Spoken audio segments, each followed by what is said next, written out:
Halo football fans, kembali lagi bareng gue Guntur Widianto dalam program Football Is Me, bahas isu sepak bola dalam dan luar negeri. Nah, gue nggak ada bosan-bosannya ngingetin lo semua, buat yang baru mengunjungi channel atau akun YouTube gue, silahkan untuk di subscribe dan jangan lupa diaktifkan tombol notifikasinya. Nah, di episode kali ini gue mau bahas tentang regulasi terbaru dari Liga Indonesia atau Super League, yang mana di musim depan yang akan dimulai pada bulan Agustus nanti, yaitu ada regulasi terkait penggunaan 11 pemain asing. Nah, ini kita tahu regulasi ini regulasi yang baru yang menggantikan aturan di musim sebelumnya. Kalau kita lihat di musim sebelumnya itu kan jumlah pemain asing itu maksimal ada 8, kemudian nanti yang masuk ke dalam daftar susunan pemain itu ada 6. Nah, di musim ini jumlahnya ditambah dari 8 menjadi 11. Jadi ada 11 pemain asing yang diperbolehkan untuk bergabung di masing-masing klub, plus 8 diantaranya masuk ke dalam daftar susunan pemain. Artinya ada peningkatan jumlah pemain asing di masing-masing klub. Nah, kemudian ini menimbulkan kontroversi, menimbulkan banyak perdebatan. Tidak jarang pula banyak pengamat-pengamat maupun orang yang memang berkecimpung di sepak bola itu melakukan kritik, termasuk salah satunya dari pelatih U23 Timnas Indonesia Gerard Vandenberg, yang bahkan menganggap kebijakan ini sebagai sebuah lelucon. Nah, kenapa dibilang lelucon? Karena artinya ini bisa semakin mempersempit peluang pemain-pemain lokal untuk bisa bersaing di klub dan juga nantinya bisa masuk ke dalam timnas Indonesia. Nah, gue coba mau bahas terkait regulasi ini tentunya berdasarkan dari perspektif dan analisa yang gue punya, dan gue coba mempelajari bagaimana sih plus minusnya ya terkait regulasi ini. Sebenarnya kalau kita lihat dari apa yang disampaikan oleh PT LIB selaku penyelenggara Liga, itu kan maksud dan tujuan dari penambahan kuota pemain asing ini sebenarnya untuk sebagai sarana transfer knowledge ya, untuk meningkatkan kualitas liga, kualitas pemain kita, supaya dengan banyak masuknya pemain-pemain asing itu diharapkan bisa mendorong atau meningkatkan mutu permainan. Nah, tapi kalau gue paling nggak punya 6 poin pendapat, tentu ini bebas-bebas saja, lo boleh setuju atau lo boleh kontra, lo bisa tulis di kolom komentar. Nah, yang pertama, tentu gue berpendapat bahwa regulasi terkait 11 pemain asing ini justru bukannya memperluas peluang, meningkatkan peluang, tapi justru malah mempersempit peluang-peluang atau kesempatan pemain lokal bermain. Nah, kembali ya, gua bukan termasuk tipikal orang yang inferior. Artinya inferior itu ya udah takut duluan, udah nggak pede duluan dengan kualitas pemain lokal. Tapi memang ya karena misalnya di situ 8, misalnya anggaplah 8 pemain turun ya di lapangan, artinya kan yang pemain lokal cuma 3. Nah, berarti peluang atau kesempatan untuk bermain semakin sempit lagi. Pemain-pemain lokal dipaksa untuk berkompetisi dengan sesama pemain lokal. Belum lagi mereka harus berkompetisi dengan pemain asingnya. Nah, artinya peluang itu sangat-sangat mengerucut, berkurang lagi. Terus ya kita lihat misalnya mereka ini untuk bersaing dengan pemain-pemain asing, mereka sejak usia dini tidak dibekali pembinaan-pembinaan maupun pelatihan-pelatihan yang kualitasnya sama bagusnya dengan pemain asing. Artinya ya gue bilang, gue bukan berpandangan inferior terhadap kualitas pemain lokal, enggak sama sekali. Tapi ya kita harus realistis melihat bagaimana kesiapan-kesiapan yang ada.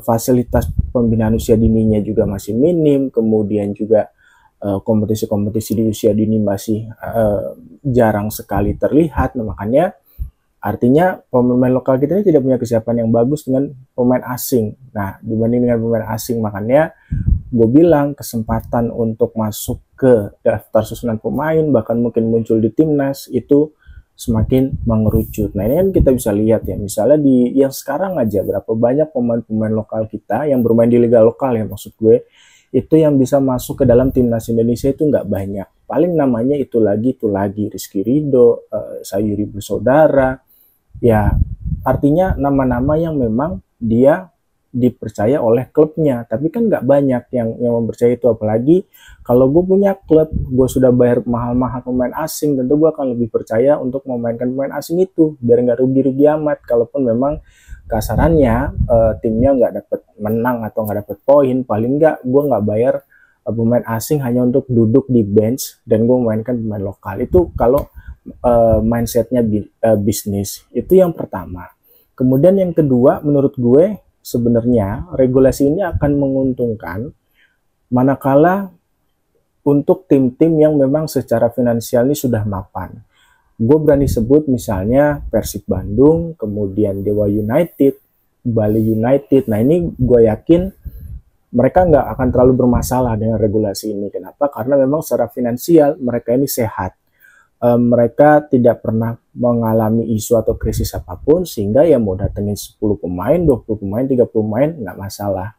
Tapi permasalahannya adalah apakah semua tim di Indonesia sudah punya kemampuan finansial yang sama kuatnya? Tentu kita bisa bilang tidak gitu ya. Banyak klub-klub, terutama klub-klub kecil atau mungkin yang baru promosi, tentu secara finansial, kesehatan finansial mereka tidak sebaik tim-tim yang gue mention tadi itu. Nah, makanya ini justru akan menjadi ketimpangan, gue bilang, antara tim besar dengan tim kecil. Oke lah, misalnya kalau untuk kayak Persib, dia butuh banyak pemain asing untuk menyokong karena mereka akan bermain di dua kompetisi yang berbeda. Mereka akan bermain di level Asia, dan dengan bertambahnya pemain asing ini tentunya bisa menambah kekuatan Persib itu sendiri, termasuk yang transfer knowledge tadi, karena kualitas pemainnya juga bagus-bagus. Tapi kalau untuk tim-tim yang misalnya, ya gue bilang gini nggak bermaksud merendahkan, tapi memang kita realistis saja, tidak semua tim di Indonesia itu punya finansial yang sehat. Nah, lalu yang ketiga, pada akhirnya gini, yang tadi gue bilang ya, tim-tim yang finansialnya tidak sehat, karena kan kalau secara regulasi boleh pakai 11 pemain, artinya ekspektasi publik ini kan tentu berharapnya tim-tim yang dia dukung, tim-tim yang dia cintai, dia sukai, itu bakal mendatangkan 11 pemain.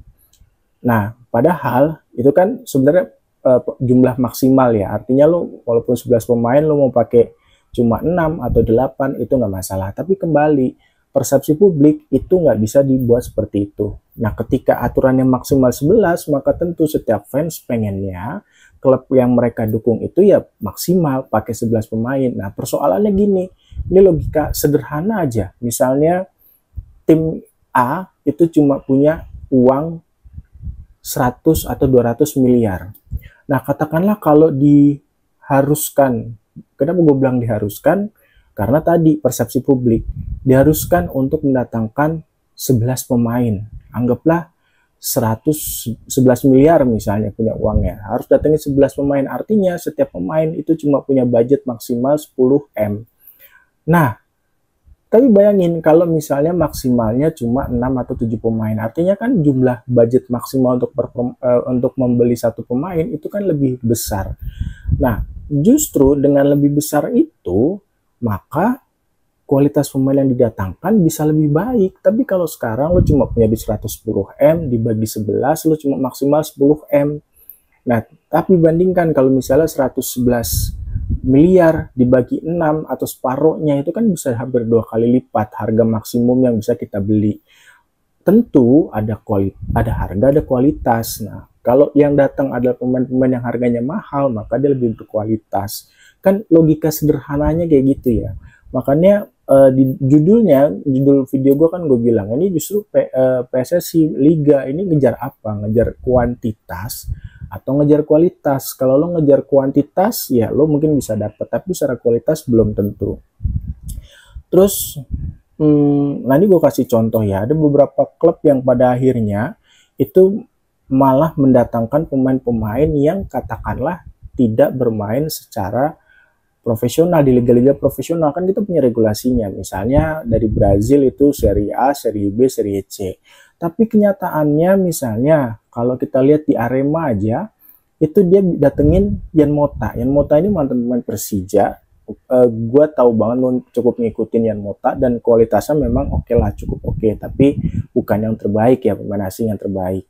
Nah, dia ini kan pemain amatir, bukan pemain yang bermain di liga reguler Serie A, Serie B, atau Serie C Brazil. Dia hanya bermain di klub amatir. Nah, akhirnya regulasinya yang coba diakalin gitu. Misalnya dia bermain di kompetisi Liga 2 dulu, dipinjemin namanya di situ, baru ditransfer ke Arema. Nah, ini kan justru menurut gua apa yang diinginkan atau dicita-citakan oleh liga itu nggak dapat menurut gua. Karena itu tadi ya tentu harganya lebih murah, kualitasnya juga tidak lebih baik gitu kan, ada harga, ada kualitas. Terus yang berikutnya lagi, menurut gua nggak bisa kita mengkomparasi Liga Indonesia dengan liga-liga lain. Apalagi kalau misalnya lu berkiblatnya ke Liga Inggris misalnya, yang mana misalnya Manchester City bisa 11-11-nya masukin pemain asing, nggak masalah, sepak bolanya bagus. Nah, tapi gini, persoalannya adalah apakah industri sepak bola di Indonesia itu sudah sebagus industri di Liga Inggris misalnya. Lo tahu, industri di Liga Inggris tuh industri sepak bola Liga Inggris tuh udah bagus banget.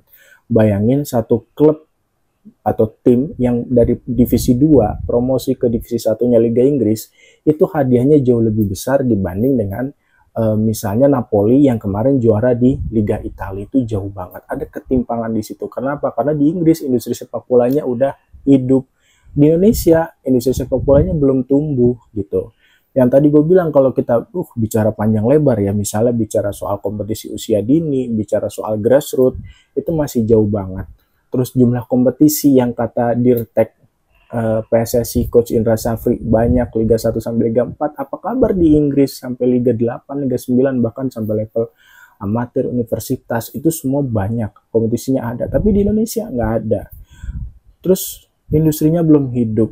Bahkan ya, gue kasih contoh misalnya, orang-orang bakalan lebih pede atau lebih pengen beli jersey yang sifatnya KW, tapi dia bisa makan, tapi dia bisa beli rokok, katakanlah misalnya, dibanding dia beli jersey yang ori dan harganya lebih mahal. Nah, ini kan beda pandangannya dengan di Inggris misalnya, atau misalnya ada yang bilang, tapi di Singapura, di negara-negara lain, itu bisa hidup. Ya, kembali pendapatan per kapita masyarakat ini, gue jadi meluas ya, itu kan nggak bisa disamain gitu. Jadi artinya industri sepak bolanya belum hidup, maka nggak bisa kalau kita menyamakan dengan liga-liga yang gue sebutin tadi.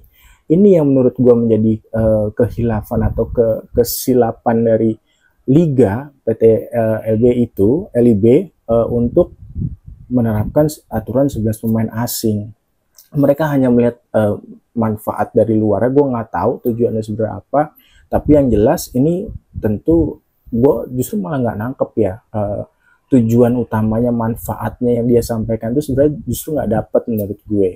Dan yang terakhir gini ya, hadiahnya nih, kalau kita bicara hadiah dari kompetisinya itu kecil banget. Kalau lo bandingin dengan Piala Presiden aja kemarin, main 2-3 match atau 4 match paling banyak misalnya, atau 5 match, itu hadiahnya bisa miliaran, bisa 5 miliar, 6 miliar gitu dan seterusnya. Tapi kalau lo main di liga itu ada cuma 2 miliar, 3 miliar. Sementara lo untuk mendatangkan pemain asing itu kan butuh dana puluhan miliar. Nah, artinya lagi-lagi di sini ada tim-tim ini dipaksakan untuk mencari dana sendiri untuk, ya kalau bilang merugi ya, karena kan dia dipaksain untuk dapat anggaran sendiri, mencari sendiri, padahal hadiahnya nggak terlalu besar. Nah, inilah kembali dari semua yang gue sampaikan tadi, kesimpulannya kalau gue setuju dengan apa yang disampaikan oleh Coach Vandenberg yang mengatakan bahwa regulasi ini kayak perlu dievaluasi lagi. Bahkan banyak pengamat-pengamat atau pundit-pundit itu yang bilang bahwa regulasi ini ya pada akhirnya itu hanya akan mematikan industri sepak bola Indonesia itu sendiri.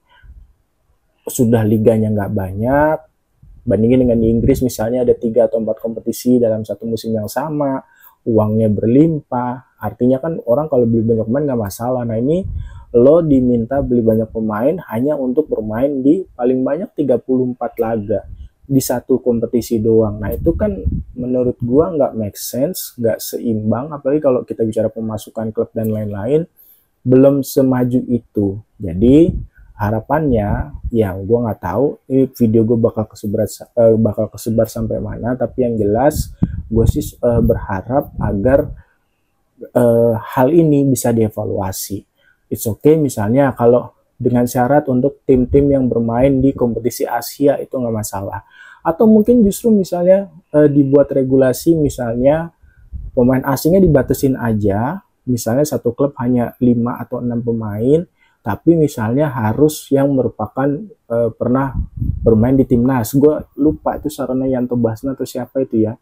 Itu menurut gue make sense. Kalau lo emang tujuannya mau ningkatin kualitas pemain lokal kita, ya udah bikin aja peraturan, datengin 5 atau 6 pemain asing maksimal, tapi yang harus grade A. Misalnya dia pernah bermain 2 atau 3 caps di timnas mereka misalnya, itu gue bermasuk akal. Tapi kalau lo hanya pengen menambah jumlah pemain asing dalam satu tim, nah ini yang menurut gua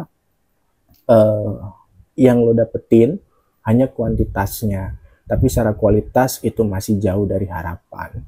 Oke, sekian dulu video atau ulasan singkat dari gue. Seperti biasa, kalau lo punya pertanyaan, tanggapan, kritik, atau saran, lo bisa tulis di kolom komentar. Sampai ketemu lagi di video selanjutnya. Bye.